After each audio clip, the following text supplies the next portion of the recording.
Selamat pagi. Bertemu kembali dalam Sabda Menyapa GKJ Sidarja. Hari ini, Senin 1 September tahun 2025. Kita akan bersama merenungkan firman Tuhan dari Lukas 13 ayat 10 sampai 17 yang demikian.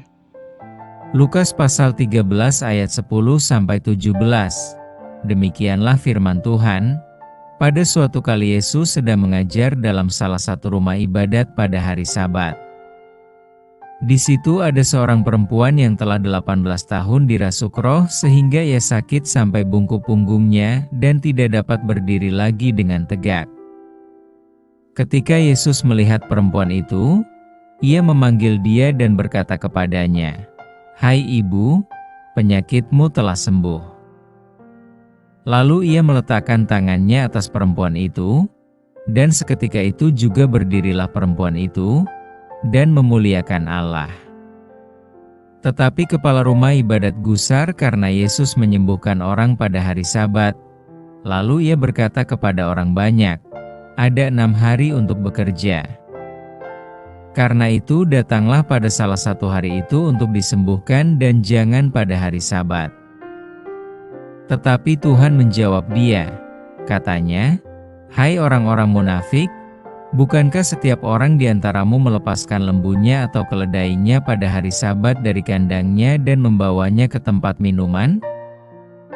Bukankah perempuan ini, yang sudah 18 tahun diikat oleh iblis, harus dilepaskan dari ikatannya itu, karena ia adalah keturunan Abraham?"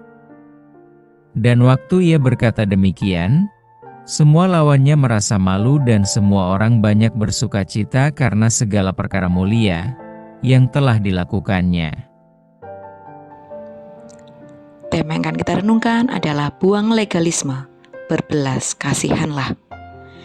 Yesus memberikan contoh belas kasihan yang melebihi legalisme beragama kepada kita. Ia melihat seorang perempuan yang mengalami sakit akibat dirasuk oleh roh jahat selama 18 tahun. Dan menyembuhkannya dari penyakit yang dideritanya sedemikian lama.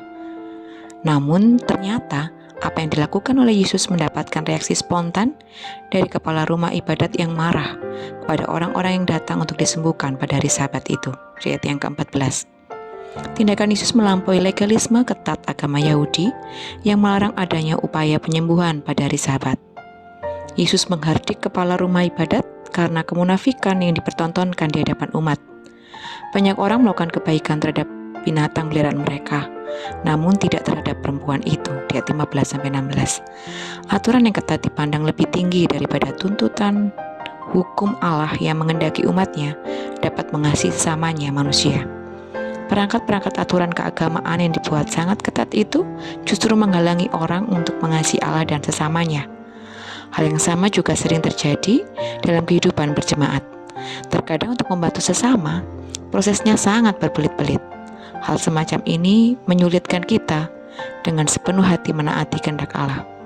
Oleh karena itu, Yesus menuntut belas kasihan menjadi sebuah gaya hidup yang dihidupi oleh umat Allah di atas semua legalisme kehidupan beragama. Ketaatan kepada perintah Allah adalah sikap yang bersifat mutlak. Di dalam dunia yang telah jatuh dalam dosa ini, adanya kesusahan, kesulitan hidup, kelaparan, kemalangan, sakit penyakit, duka cita, dan lain sebagainya merupakan hal yang tidak terelakkan. Jika bukan kita, para pengikut Kristus yang tergerak dan mau mengambil inisiatif pertama untuk menunjukkan belas kasihan, siapa yang akan menjadi harapan bagi sesama kita? Manusia berdosa hanya mementingkan diri sendiri. Kiranya Allah menganugerahkan kekuatan untuk kita berbelas kasihan kepada sesama. Mari bersama kita berdoa. Tuhan Yesus, mampukan kami di tengah dunia penuh dosa ini, ada kesusahan, kesulitan hidup, kelaparan, kemalangan, sakit penyakit, duka cita, dan bahkan orang-orang yang berputus asa dalam kehidupannya.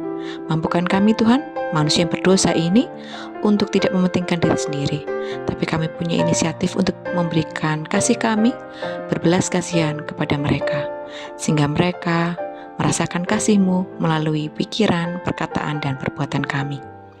Kami percaya Tuhan, Kau memberikan kekuatan bagi kami untuk berbagi kasih, dimanapun kami berada. Di dalam nama Tuhan Yesus kami berdoa dan mengucap syukur. Haleluya. Amin. Selamat beraktivitas. Tuhan Yesus memberkati.